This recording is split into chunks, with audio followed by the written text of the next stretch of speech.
Hello, this is Faith at Faith and Books, and this is my Friday updates.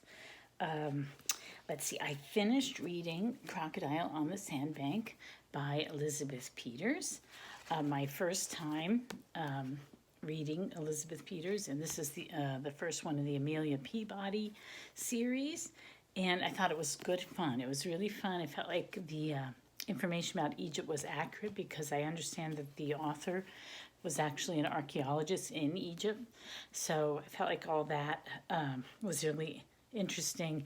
The character of Amelia Peabody is quite fun. She's sort of a very kind of know-it-all, spunky kind of a woman set in, I think it's in the 1880s. It actually occurs during the same time. Who were the people now that were involved in that? In Sudan, in Khartoum, where there was the big uprising, the Mahadist uprising, and that was in the 1880s. And I think it was Gordon. There's names that you've heard before. I remember listening to The Blue Nile by Alan Moorhead a few years ago, and a section of that book was all about that. So that's referenced. So it's neat that there's this big historical event that's referenced in it. It's quite a clever book. It's light, it's fun, it's funny. I enjoyed it. So I might get another Amelia Peabody. So I give it, 4 out of 5 stars. It was a fun read. And then other things that I'm trying to read. Right now, I'm still reading Eager, the surprising secret life of beavers and why they matter. I'm reading that on my Kindle. I'm about almost 70% through. That's really fascinating. I'm going to do a separate review of that when I finish it. I'm also still working my way through Seneca on the shortness of life. Life is long if you know how to use it. And I find myself reading this out loud to get it to stick more. So I'm only in a few pages, so I'm going to keep pecking away at that. I'm supposed to have that done by January 30th, I believe. And I've been reading The Canterville Ghosts by Oscar Wilde. I've read, and other stories. I've read The Canterville Ghosts. It's funny, it's poking fun at Americans. That's what it does at first, and then it kind of switches into this really sweet story about this very lovely, chaste young American woman who is the only one that can conquer the ghost. And then I've read a couple of the other short stories, The Model Millionaire, The Sphinx Without a Secret. Then I'm going to try and finish this book. There's only one long story, what is it called? Lord Arthur Saville's Crime. And then a couple of prose poems. So I'm going to finish that this weekend. So, and then just including all the reading that I'm doing, I am reading every morning. I've been getting up with my cup of coffee and listening to this podcast that Father Mike Schmitz is doing, where he's reading the Catholic Bible in 365 days. This is not the issue that or the edition that he's using, the second revised standard edition. This is just the revised standard edition. So a few of the words are changed. This book uses thee and thou and ass instead of donkey and that sort of thing. But, I definitely can follow along. So it's pretty neat. We're going through Genesis, and then we're also reading the book of Job and the book of Proverbs, all simultaneously. But I really enjoyed it. I mean, it's a great way to wake up in the morning is listening to Father Mike read. He's really he's very cheerful, kind of, but profound and respectful and everything. He just hits just the right note. And then with my husband, we started to read this. I feel like we missed a Friday because the days are so weird, but every Sabbath, so today is Friday, so tonight I've started reading aloud to him from this book, Judaism's Life-Changing Ideas. He just needs something to relax. He is so tense. He's been through such a hard time. I just think he needs to reconnect with something spiritual. He's not like me. I'm very spiritual. He's more, a man of the world. But I think this is a good thing. So we're reading this by Rabbi Jonathan Sachs, who just passed away, sadly. Judaism's Life-Changing Ideas, a weekly reading of the Jewish Bible. So we just started that. And then, this is my...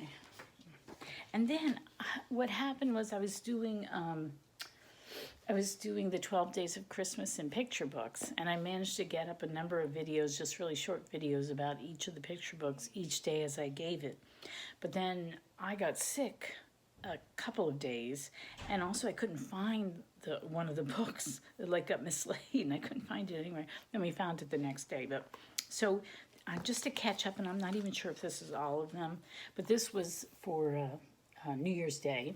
And Go Dog Go, because I thought that I'm sure that the 5-year-old will be fully reading this year in 2021. And this is a great book to begin with. It's got a lot of fun energy, and he loves it. I've been reading it out loud to him. He asks for it over and over again. He loves Dr. Seuss. And then I think I should have checked the dates. I think January 2nd or 3rd or something is the feast of Saint, let's see, do I say Basil or Basil? Basil, St. Basil and St. Gregory. And that always makes me think of St.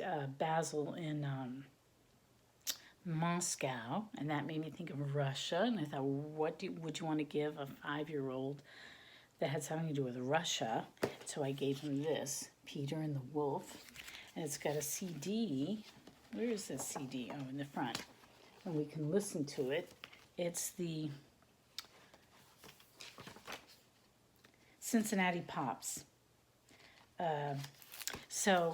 We haven't tackled this one yet. I'm gonna, I'm just taking time going through all these books. It was too much in addition to his other Christmas presents. So we're gonna do this at some point soon, and that'll be fun to listen to. And then one of the days, this isn't really, I think it was the Holy Name. And that made me think that his last name is an African last name because his parents are from Côte d'Ivoire. And so I found this book, Beautiful Blackbird by Ashley Bryan. Gorgeous, gorgeous art, just really gorgeous art. With a sweet message that black is beautiful, and that blackbird, all the other birds want a little bit of black because they think the black is shiny and has beautiful colors in it when the sun hits it. And so they asked Blackbird, it's based on a tale from Zambia. So they asked him to paint them a little bit. So there's the dove getting his ring around his neck, and all the birds get little black markings. It's just really gorgeous, gorgeous illustration. So that's a fun book. So that was one day. I think that was the Feast of the Holy Name. And then for St. Elizabeth Ann Seton, I just got this really nice book on basically being good. And it talks about the fruits of the Holy Spirit. The fruit of the Holy Spirit is love, joy, peace, patience, kindness, goodness, faithfulness, gentleness, and self-control. And then it goes through each one. But in a really appropriate way, asking the child to make a choice between doing something bad and something good. So really sweet book. So he enjoyed that. I read that to him, and he really liked it. He was engaged. And then for the last day, I gave him this. I feel like I'm missing a book. I don't think my books are lining up with my days. But anyway, this is a really neat book. It's Strega Nona, who's like this good Italian witch, who is a character that Tommy DePaolo, who died this past year, 2020, and he's a great children's illustrator, very popular, and he has a lot of Catholic themes, and especially Italy. He loves Italy, and Strega Nona is one of his beloved characters that he has several books about, and but this is really nice because it goes over all the Italian holidays in December up through Epiphany. So it starts with the St. Nicholas, and then to Santa Lucia, and then it goes to the Christmas Eve vigil, and then Christmas Day, and then New Year's Eve and New Year's Day. Was it New Year's, or did it go right to Epiphany? I can't remember. But anyway, and then it goes to Epiphany. So it was a really nice book to wind up everything with. So I really like this book a lot.